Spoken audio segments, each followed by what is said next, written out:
E estamos continuando dentro desse conjunto de mensagens sobre características de uma igreja triunfante. Nós celebramos no mês de agosto 52 anos de existência e nós louvamos a Deus pela história da nossa igreja, pela bênção de ela estar ainda depois de 52 anos com as suas portas abertas, servindo ao Senhor, mesmo depois de desafios e de grandes batalhas espirituais, o Senhor nos tem dado a vitória. Mas nós queremos continuar sendo uma igreja vencedora. Eu sei que quando nós olhamos para o passado e vemos os nossos triunfos, nós nos alegramos. Mas os triunfos do passado não nos tornam pessoas triunfantes hoje. Precisamos continuar nos empenhando e lutando diante dos desafios que se apresentam, porque as batalhas não cessaram, as batalhas continuam. E nós precisamos continuar batalhando essas batalhas até o dia que o Senhor para se nos tomar, até o dia que o Senhor tomar a sua igreja no arrebatamento. Então, nossa oração é que Deus nos dê graça de continuarmos sendo uma igreja triunfante, vencedora. Agora, eu sei que você e eu poderíamos pensar, você envolveria o seu nome em qualquer organização? Ou seja, se alguém lhe chamasse para ser sócio em alguma empresa, indistintamente você aceitaria uma proposta e estaria pensando simplesmente numa proposta que daria um bom retorno financeiro, e se ela te desse um bom retorno financeiro, você logo colocaria o seu nome lá? Você se associaria com qualquer tipo de pessoa, não importa quem seja essa pessoa, o importante é que o resultado pudesse vir. Você se associaria com uma empresa ou com pessoas usando esse critério? Eu sei que não. Eu sei que você entende que há um valor muito grande no caráter e ele é inegociável. Eu creio que você entende que o nome é uma coisa muito importante, é um tesouro que nós temos e você não envolveria o seu nome em coisas que certamente seriam contrárias a um bom caráter, a bons valores. Mas o que eu estou dizendo com isso é, se você não faz isso, Deus muito mais não faz isso. Deus não vai envolver o seu nome em qualquer organização, e mesmo que ela se chame igreja. Deus não vai envolver o seu nome com qualquer pessoa, e mesmo que o título dele seja pastor.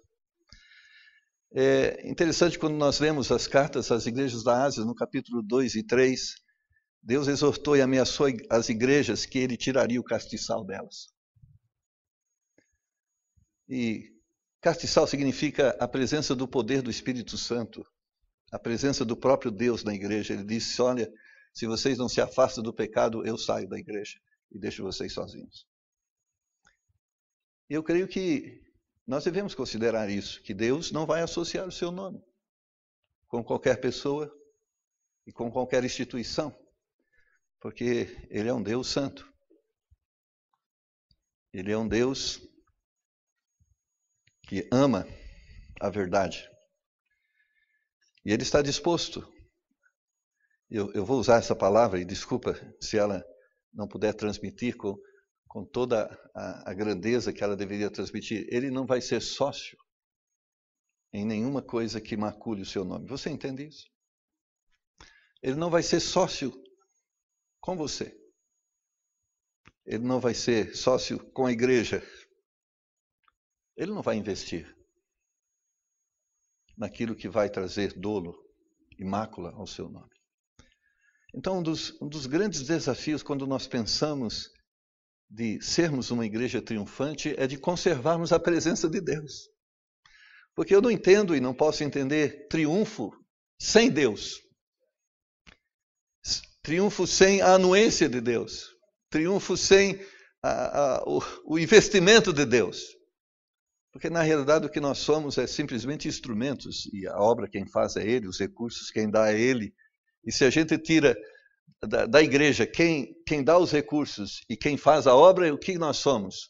Só um grupo de pessoas desorientadas e abandonadas, né, à sua própria sorte. Então a nossa oração é que Deus se conserve presente aqui no Templo Batista de Indianópolis, amém? Minha oração é que Deus continue sendo o principal acionista na sua vida, o principal investidor na sua vida. Então a nossa oração é que nós conservemos o castiçal.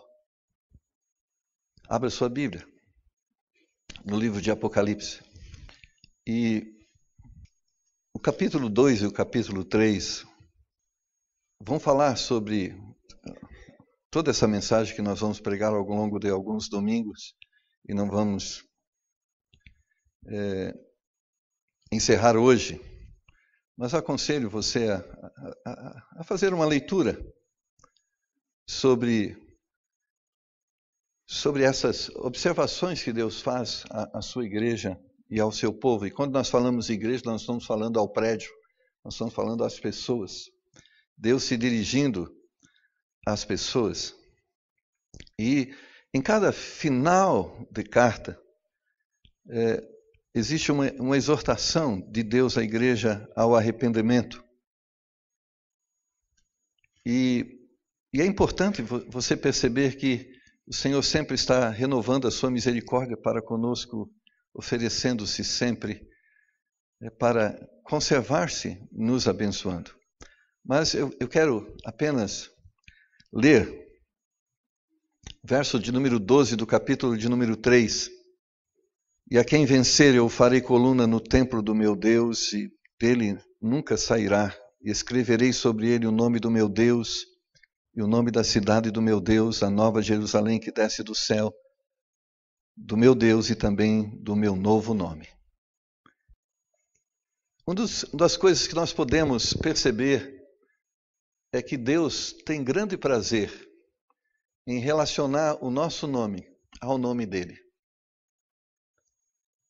Deus tem grande alegria quando Ele pode dizer acerca de nós. E quando Ele pode dizer acerca de nós e nos relacionar com a palavra fidelidade. Porque aqui a palavra quem vencer, Ele está dizendo assim, aquele que foi fiel, que permanecer firme. Irmãos, eu creio que é um grande desafio para nós continuarmos sendo a igreja de Deus nos nossos dias. Porque muitas são as lutas, muitos são os adversários, muito é a pressão que está sobre nós. E vencer significa perseverar, continuar lutando nessa direção e defendendo esses valores e esses princípios. Eu estava conversando um pouco com o pastor e acompanhando também as notícias e lendo um pouquinho da história, e nós podemos ver a Europa no que está acontecendo hoje na Europa. E tudo isso tem, infelizmente, a conivência de cristãos. Porque no passado a Europa escolheu o liberalismo teológico. Ela escolheu não crer na inspiração plenária da palavra. Ela escolheu não crer na suficiência das Escrituras. Ela escolheu não crer na interpretação literal da palavra. Eles escolheram ser religiosos, longe da palavra e longe de Deus. E a religião longe de Deus e longe da palavra, ela vai falir.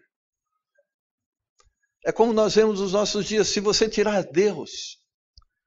Eu falo que uma das coisas que ainda limitam o homem em muitas coisas que ele faz, é ainda a crença que existe um Deus. Mas quando você tira Deus, você tirou os limites. Quando você tira Deus, você perde a visão de justiça, de que um dia você vai dar conta daquilo que você está fazendo. Quando você descaracteriza esse Deus da forma que Ele é, santo, justo e amoroso, então você estabelece o anarquismo. E hoje a Europa vive um anarquismo intelectual, um anarquismo filosófico, um anarquismo religioso, e isso os levou à falência religiosa. E isso deve servir-nos como um alerta, como uma advertência para nós. Porque nós também podemos nos tornar vítimas disso.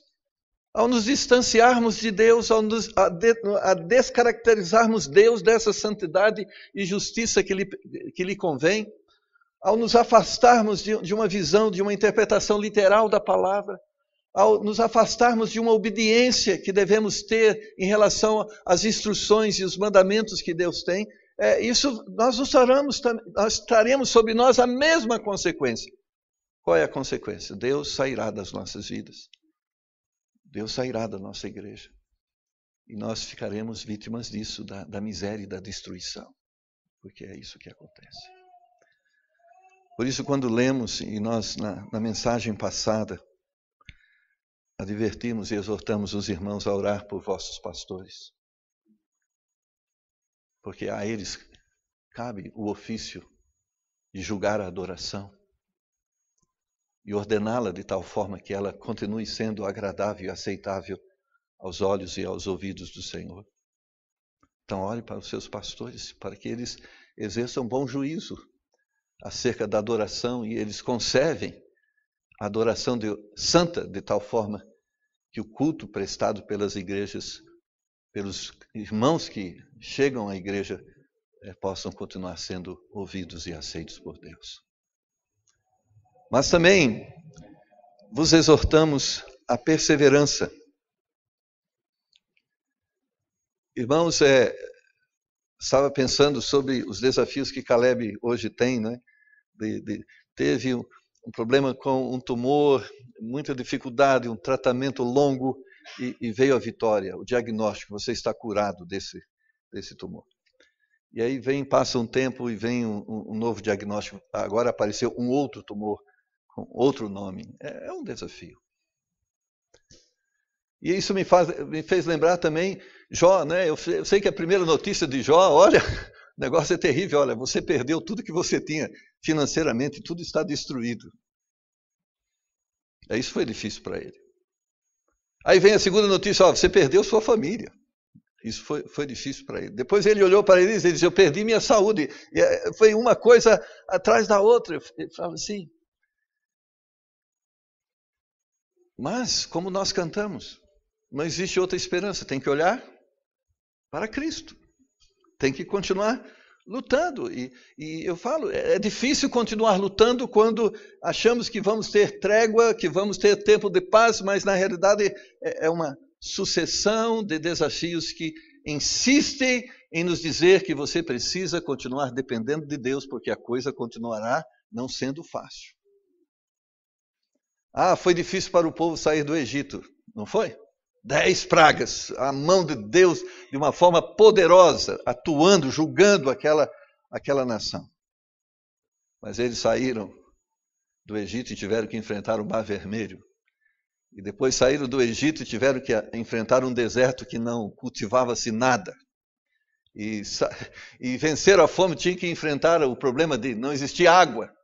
Então, eram desafios sucessivos que os exortava a vitória está na perseverança.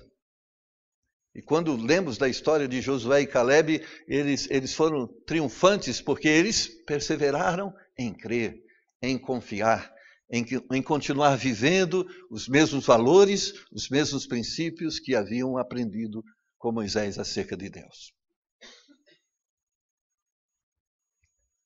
Nossa igreja precisa ser o que Deus quer que ela seja, para conservarmos Deus junto a nós.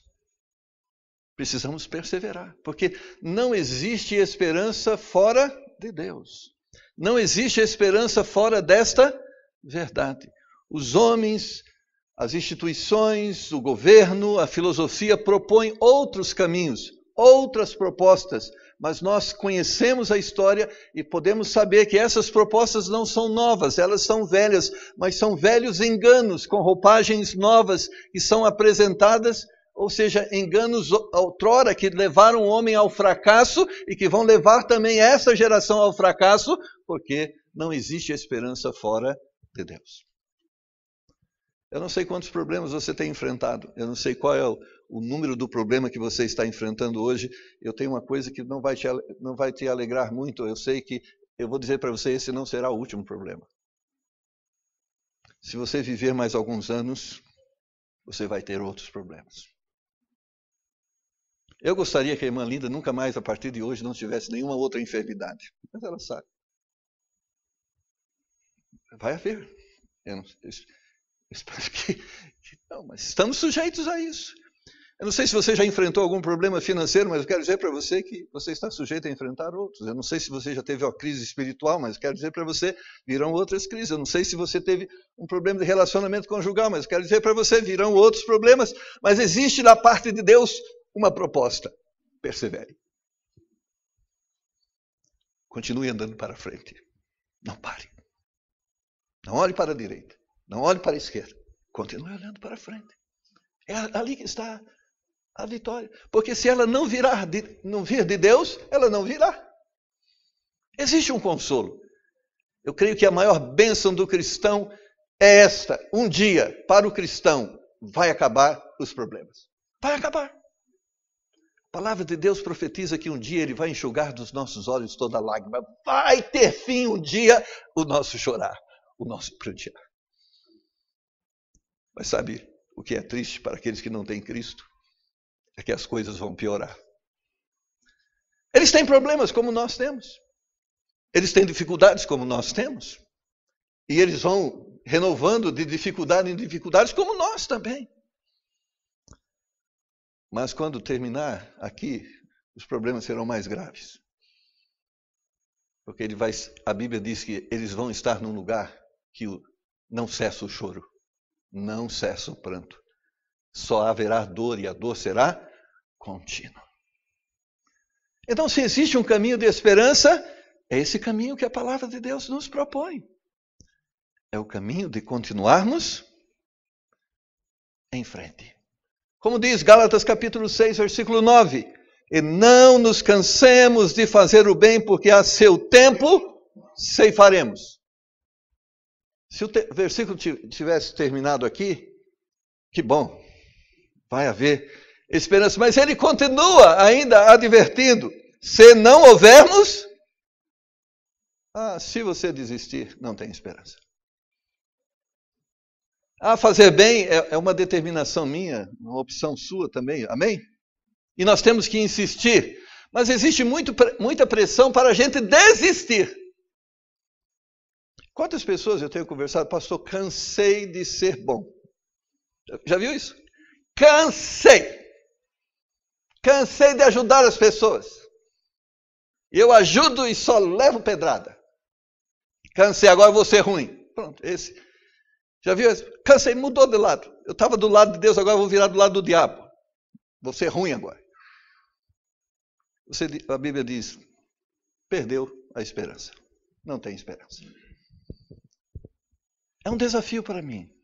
É um desafio para você. Mas nós temos que conservar Deus do nosso lado. E manter-se perseverante é conservar Deus do nosso lado. E conservar Deus ao nosso lado é conservar a esperança de que um dia vai cessar. É um grande desafio. No verso de número 4 e 5 do capítulo 2 nós lemos: tenho, porém, contra ti que deixastes o teu primeiro amor. Lembra, pois, de onde caíste, e arrepende-te, e pratique as primeiras obras, quando não, brevemente a ti virei, e tirarei do teu lugar o teu castiçal, se não te arrependeres. E é interessante quando esse texto vai falar sobre essa perseverança em conservar o amor. Irmãos, e uma das coisas que mais as lutas dessa vida procuram drenar é o amor. Você percebe à sua volta como as pessoas estão se tornando insensíveis, desumanas.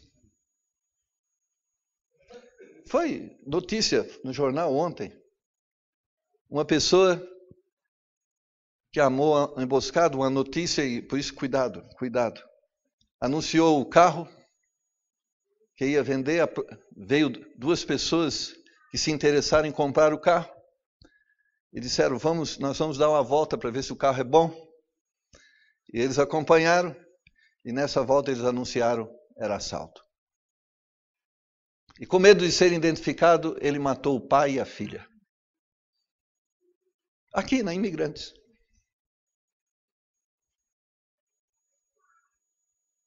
As pessoas são desumanas. Você pensa como eu, leva o carro. Está aqui. Mas eles levaram o carro, mataram o pai e a filha. E foram presos.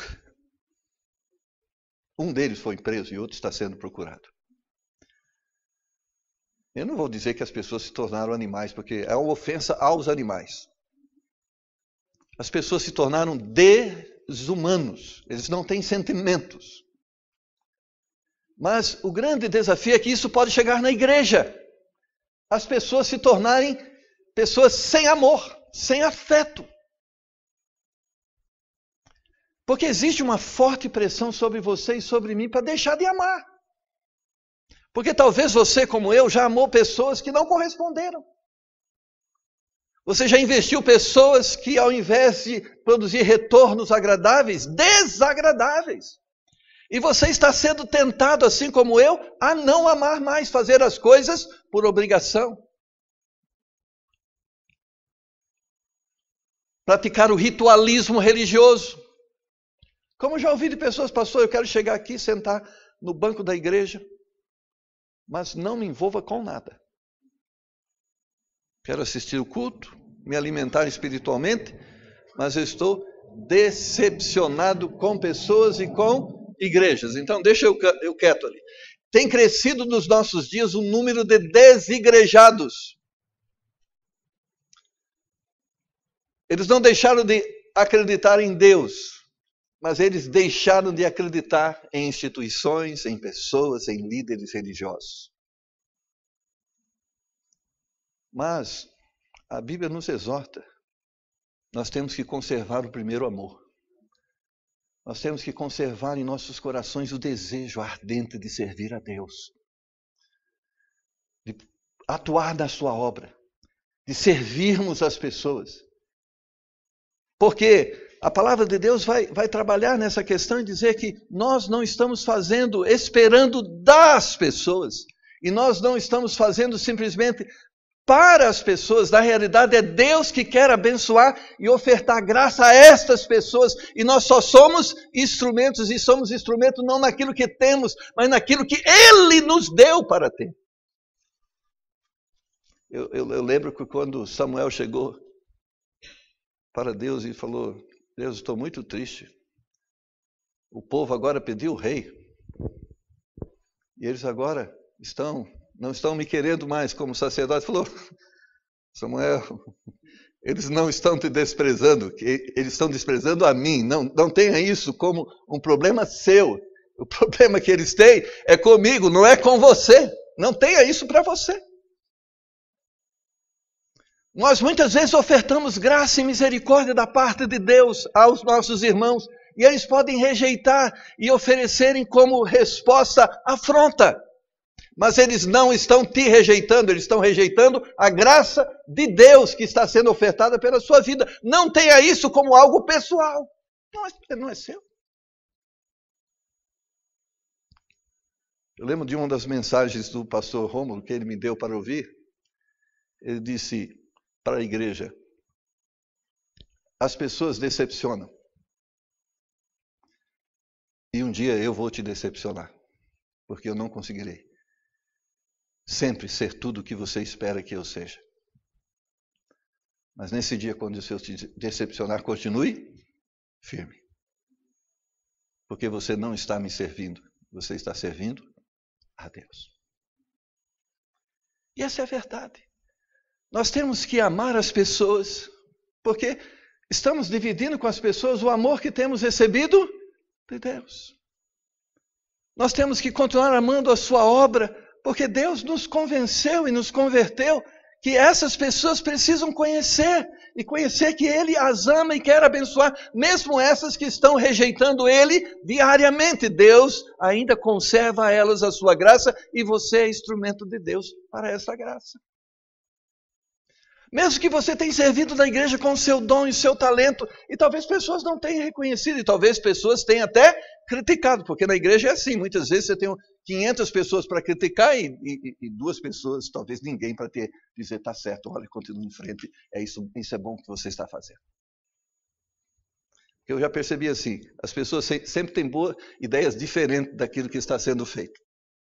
Ah, se fosse eu, faria assim, se fosse eu, olha... A porta está aberta. Se você tem boa ideia. Eu lembro de uma pessoa em uma outra igreja, não aqui, ele disse, pastor, nós estamos orando pouco. Nós tínhamos que orar mais dias. Eu falei, que dia você acha? Nós tínhamos que ter oração também terça-feira. Eu falei, você vai ser líder de oração próxima terça-feira. E eu vou anunciar na igreja. Passou um tempo, ele falou, pastor, vou desistir desse ministério porque ninguém me ora sopa. Eu gostaria que todas as coisas se resolvessem com programações. A gente inventaria uma programação para cada dia, a gente resolvia todos os problemas, mas o que a gente precisa é de pessoas que amam e estejam dispostas a investir o amor na vida de pessoas. E que continuem amando, apesar de muitas resistirem, e continuem insistindo no amor, apesar de por muito tempo elas resistirem, mas crendo que se há esperança, como diz o versículo de 1 Coríntios 3, o amor nunca falha. Se existe esperança, é no amor. Sirva a Deus. Ame seu cônjuge. Ame os seus filhos. Ame o seu pastor. Ame a sua igreja. Continue amando, porque só existe esperança nisso. E por quê? Porque é o amor de Deus e a Deus que deve mover a igreja. Esse genuíno interesse, não por aplausos, não por presentes, não por fama, mas por transformação e libertação de vidas, é que deve nos mover.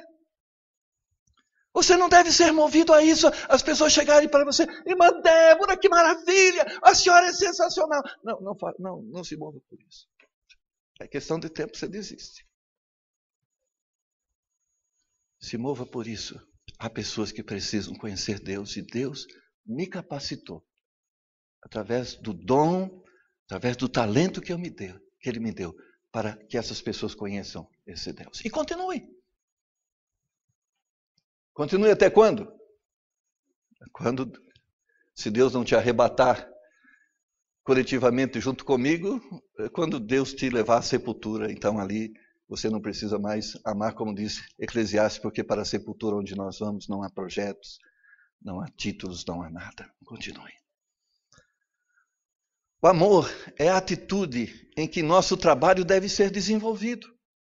É o que eu sempre digo, o ambiente em que os nossos relacionamentos devem ser praticados. Não adianta uma boa semente se não existir um bom solo. O amor é o solo que vai fertilizar essa semente que estamos semeando para que ela possa germinar. Por isso não nasce nada no deserto. Você pode pegar a melhor semente que existe e plantar no deserto, não vai nascer nada porque o solo não presta.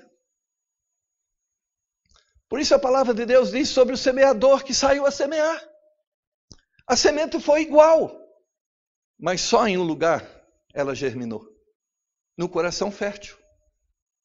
Então a igreja tem que conservar um solo fértil, para que a semente da verdade, do evangelho, ela possa germinar.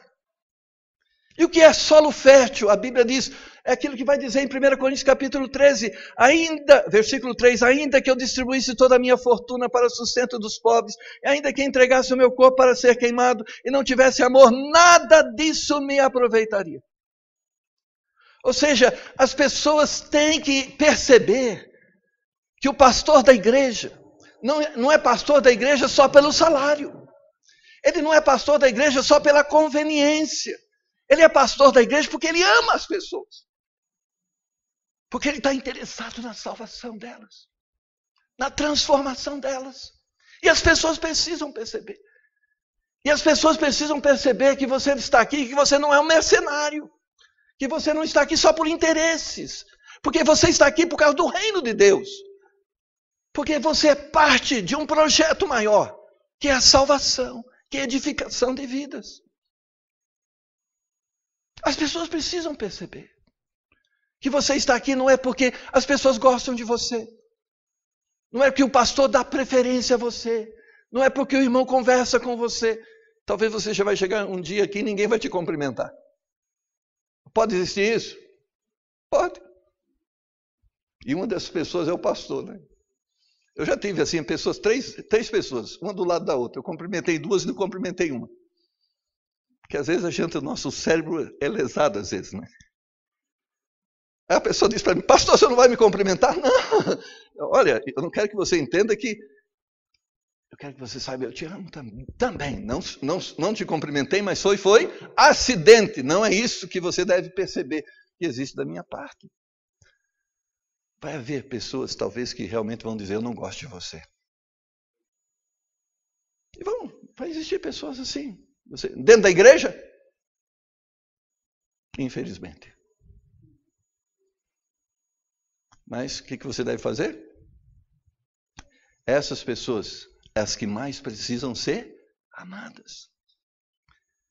Eu já contei para vocês o meu irmão, eu tenho um irmão dos gêmeos, era o mais terrível. Aprontava todas. Acabou com 2 carros do meu pai. Sem carta. Um dia eu cheguei para o pai, ele é esse filho, o senhor deixa dar a chave para ele, ele dá a voltinha de carro. Eu sou um bom filho. O senhor não dá, o senhor não deixa. Mas não é que meu pai dava, ele pegava escondido. Mas meu pai continuava amando ele. E ele era assim, pai, posso lavar o seu carro? Eu falei, filho, pode lavar. Aí ele pegava o carro, lavava e dava uma voltinha para secar. Nessas 2 voltas que ele deu, 2 vezes no carro para secar, 2 vezes ele bateu o carro. Se fosse eu, não lava mais meu carro. Meu pai exortava, não estou dizendo que ele não exortou, né? Mas ele pedia, pai, posso lavar o seu carro? Ele dava. Eu falava, pai, alguma coisa está errada. Você tem que ser ruim com ele, você tem que ser mau. Eu lembro da palavra dele. Ele falou, filho, você já está ganho, ele ainda não. Eu lembro dessas palavras. Ele está precisando ser amado. Nós precisamos ganhar ele. Então são essas pessoas que nos perturbam, que procuram drenar a nossa paz, que procuram drenar a nossa energia. São essas pessoas que são alvo do nosso ministério. Nós não estamos aqui a semear nos corações perfeitos, bons, maravilhosos, nas pessoas excelentes.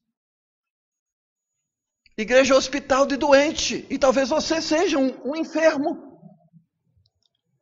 E nós não podemos negar a estes aquilo que pode curá-los, o amor de Deus, que foi nos dado, que foi derramado nos nossos corações. Nós precisamos permanecer firmes. E são muitos desafios. Um questionamento à doutrina de santidade, um questionamento sobre a infalibilidade da palavra,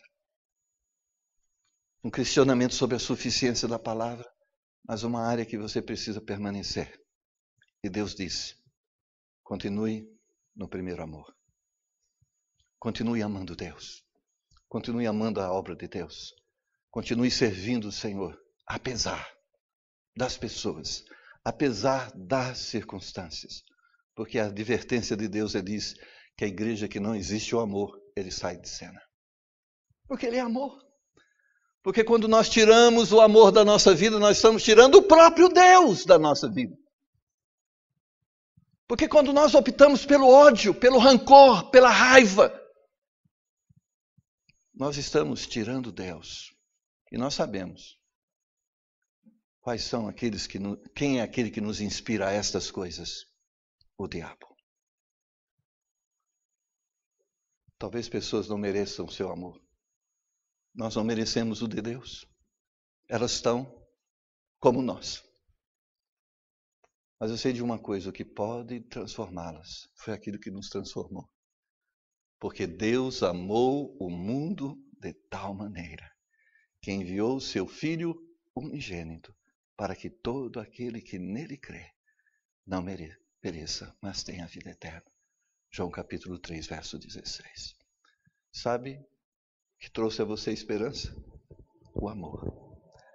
E sabe o que pode trazer esperança ao seu irmão? Esse mesmo amor.